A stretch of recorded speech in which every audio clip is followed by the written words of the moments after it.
Hi everyone, तो आप सभी का स्वागत है आज के एक नए लेक्चर के अंदर, जिसके अंदर हम बात करने वाले हैं मानव पाचन तंत्र यानी कि ह्यूमन रिप्रोडक्टिव सिस्टम के बारे में। तो आज का ये लेक्चर आपके लिए बहुत ही ज़्यादा इंपॉर्टेंट है, क्योंकि यहाँ से बोर्ड एग्जाम में हर साल क्वेश्चन आपको देखने को मिलेगा। और आज हम इस टॉपिक को इस तरीके से समझेंगे कि अगर यहाँ से क्वेश्चन आएगा तो आप उसे बहुत ही आसानी से सॉल्व कर पाएंगे। कोई भी लाइन आपको रटने की जरूरत नहीं पड़ेगी। एनसीईआरटी के जो पैराग्राफ के अंदर लाइनें लिखी हैं उन्हें बहुत ही आसान करने वाले हैं आज के इस लेक्चर के अंदर। चीज़ों को फ्लो चार्ट के माध्यम से समझेंगे। आइए फिर स्टार्ट करते हैं और बात करते हैं मानव पाचन तंत्र।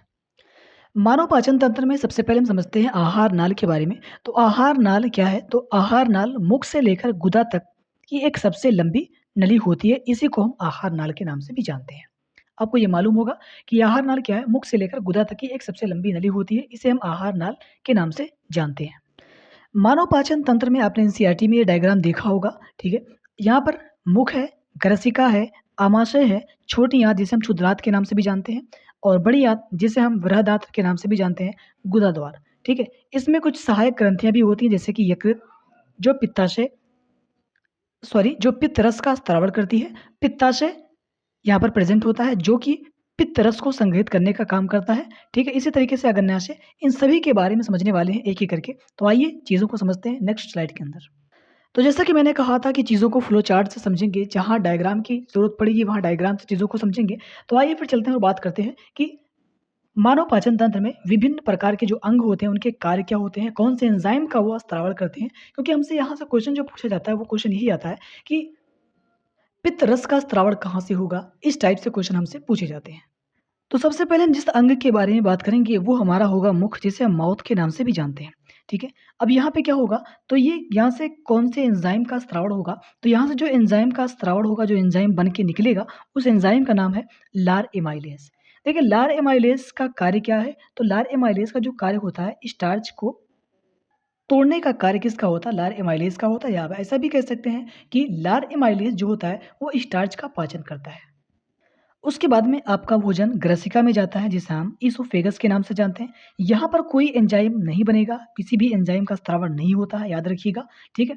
यहाँ पर तो होगा क्या, इसका कार्य क्या है ग्रसिका का? तो इसका जो कार्य होता है, यहाँ से क्वेश्चन भी आपसे पूछा भी जाता है, वो क्या पूछा जाएगा कि ग्रसिका का कार्य क्या है? तो आप लिखेंगे भोजन को मुख गुहा से आमाशय तक पहुँचाना।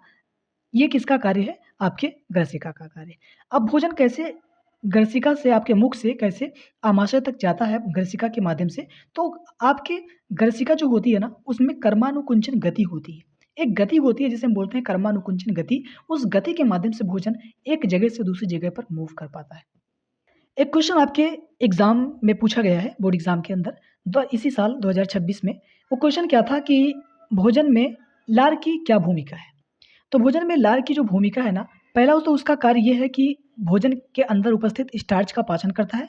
सेकंड जो कार्य उसका है, वो ये है कि भोजन के साथ लार मिल करके, या फिर भोजन को लार के साथ इसलिए मिलाया जाता है ताकि भोजन को निगलने में आसानी हो, ठीक है?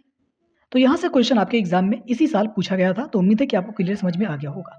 उसके बाद में क्या होता है, भोजन हमारे आमाशय में जब पहुँच जाएगा, तो आमाशय में कुछ एंजाइम का स्त्रावण होगा, कुछ अम्ल निकलेंगे आमाशय, जैसे कि हाइड्रोक्लोरिक अम्ल, ठीक है? पेप्सिन और श्लेष्मा, इन 3 चीज़ का स्त्रावण यहाँ पर होगा आपके आमाशय के अंदर। अब इनके कार्य क्या है? तो पेप्सिन का जो कार्य है वो प्रोटीन का पाचन करना है, और एचसीएल क्या है? हाइड्रोक्लोरिक अम्ल। अब अम्ल है तो अम्लीय माध्यम बनाने का काम ये करेगा, ठीक है? और कीटाणुओं को मारने का भी काम कौन करता है? यही हाइड्रोक्लोरिक अम्ल करता है, ठीक है?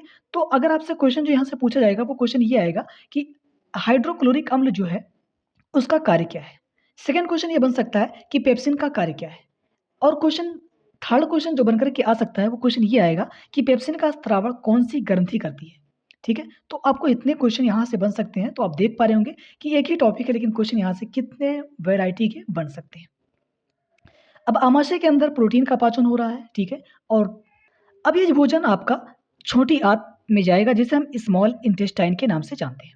अब जब ये आपका छोटी आंत में पहुँचेगा, तो यहाँ से एक रस निकलता है जिसे आंत रस, क्योंकि छोटी आंत को हम आंत बोलते हैं ना, तो इस यहाँ से जो रस निकलेगा उसे हम आंतरीय रस भी बोलते हैं, ठीक है? अब इस आंत रस में के कार्य की अगर बात करें, तो यहाँ पर क्या होगा, वसा, प्रोटीन और कार्बोहाइड्रेट का पूर्ण पाचन होगा। यानी आप ऐसा भी कह सकते हैं कि छोटी आंत के अंदर क्या होता है, छोटी आंत को बृहदात्र के नाम से भी जानते हैं, दोनों नाम आप याद रखेंगे। कभी-कभी क्या होता है, छोटी आंत से भी क्वेश्चन आता है और कभी-कभी क्षुद्रांत या बृहदात्र से भी क्वेश्चन आपसे पूछ लिया जाता है।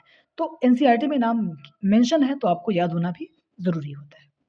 अब इसी छोटी आंत के अंदर कुछ उंगली जैसे दीर्घ रोम भी पाए जाते हैं जो पोषक तत्वों को अवशोषित करने का काम करते हैं। ठीक है, उंगली जैसे उभार कहाँ पर पाए जाएंगे, तो आपके छोटी आंत यानी कि क्षुद्रांत के अंदर, स्मॉल इंटेस्टाइन के अंदर क्या होंगे, उंगली जैसे उभार नुमा संरचनाएं पाई जाएंगी जो क्या करते हैं, पोषक तत्वों को अवशोषित करने का काम करते हैं। यहाँ से जो क्वेश्चन आपसे पूछा जाएगा वो क्वेश्चन ये होगा कि हमारे शरीर में भोजन का पूर्ण पाचन कहाँ पर होता है? ठीक है? तो यानी कि आपसे क्वेश्चन किसी भी तरीके से पूछा जाए कि भोजन का पूर्ण पाचन कहाँ पर होगा या हमारे शरीर के अंदर भोजन का पूर्ण पाचन कहाँ पर होता है, तो आपको क्या बताना है, वो हमारी छोटी आँत है, जिसे हम स्मॉल इंटेस्टाइन के नाम से जानते हैं। तो उम्मीद है कि क्वेश्चन कैसे आएँगे, कैसे आपको सॉल्व करने हैं, वो मैं बाद में बताऊँगा आपको, क्वेश्चन भी कराएँगे अभी। तो आपको सारे के सारे डाउट क्लियर हो जाएँगे। यहाँ तक तो उम्मीद है कि किसी को कोई भी डाउट नहीं होगा। चीज़ों को इसी तरीके से समझा करें ताकि चीज़ों को याद करने में भी आसानी होती है, क्योंकि एनसीईआरटी के जब पैराग्राफ आप पढ़ते हैं तो वहाँ पर आपको कन्फ्यूज़न होता है, चीज़ें समझ में नहीं आती हैं। तो यहाँ पर हर एक कॉन्सेप्ट आपको क्लियर समझ में आ गया होगा। अगर यहाँ तक सारी की सारी चीज़ें क्लियर समझ में आ रही हैं तो चैनल पर अगर आप नए हैं तो चैनल को ज़रूर सब्सक्राइब करके रखें, अपने दोस्तों तक शेयर ज़रूर कर दें।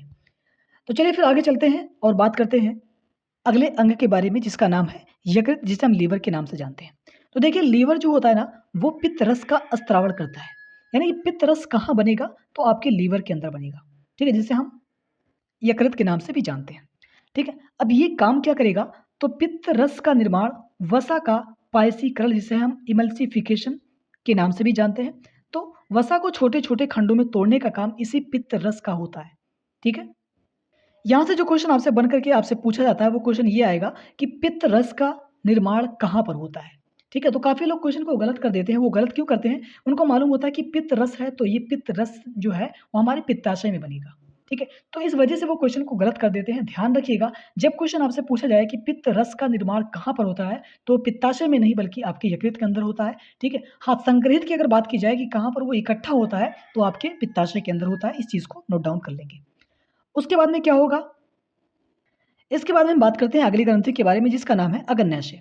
ठीक है? अग्न्याशय क्या करेगा, तो यहाँ से कुछ एंजाइम का स्त्रावण होगा जैसे कि ट्रिप्सिन और लाइपेज एंजाइम। ठीक है? इनका स्त्रावण होगा, इनके कुछ कार्य होते हैं जैसे कि आप देख पा रहे होंगे यहाँ पर। ट्रिप्सिन प्रोटीन को पचाने का काम करता है और लाइपेज जो होता है वो वसा को लिपिड में तोड़ने का काम करता है। ठीक है? तो ये कार्य आपको मालूम होने चाहिए क्योंकि आपसे जो क्वेश्चन पूछे जाते हैं वो अधिकतर आपके कार्य पर ही क्वेश्चन आपसे पूछे जाते हैं।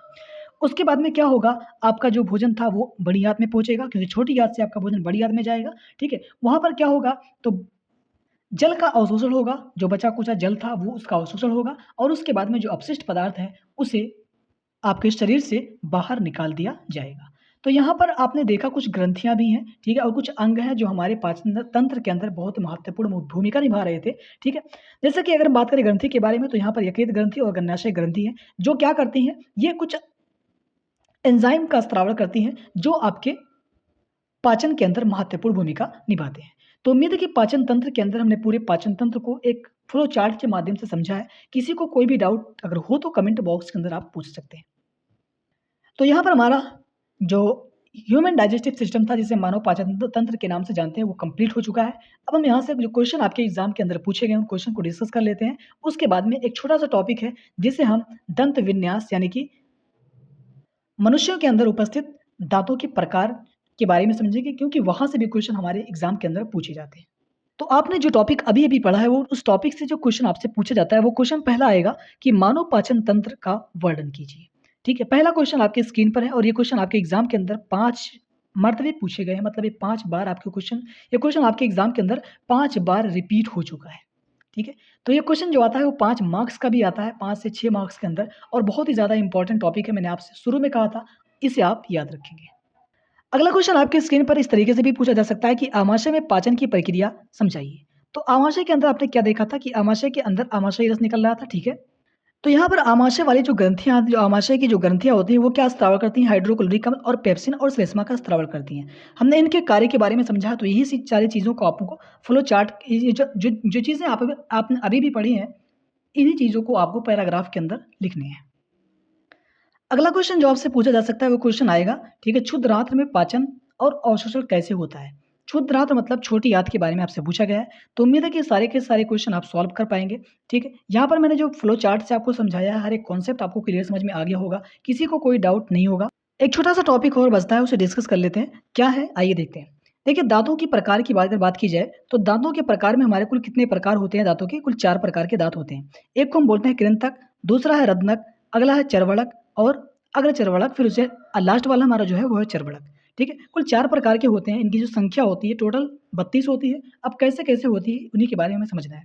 देखिए, अगर हम बात करें कृंतक की, तो इनकी जो संख्या होती है, एक जबड़े में 4। अगर हम जबड़ों की संख्या हमारे मुख के अंदर कितनी होती है? 2। एक निचला जबड़ा, एक ऊपरी वाला जबड़ा, ठीक है? तो नीचे वाले में अगर कृंतक की संख्या कितनी है, मतलब इनकी जो संख्या है वो 4 है, तो जबड़ों की संख्या अगर 2 है, तो कुल कितने दाँत हो जाएँगे? 8, ठीक है? अगर इसी तरीके से हम बात करें रत्नक, रत्नक की जो संख्या है वो 2 है, 1 जबड़े में, और अगर हम 2 जबड़े की बात करें, तो कुल कितने हो जाएँगे? 4।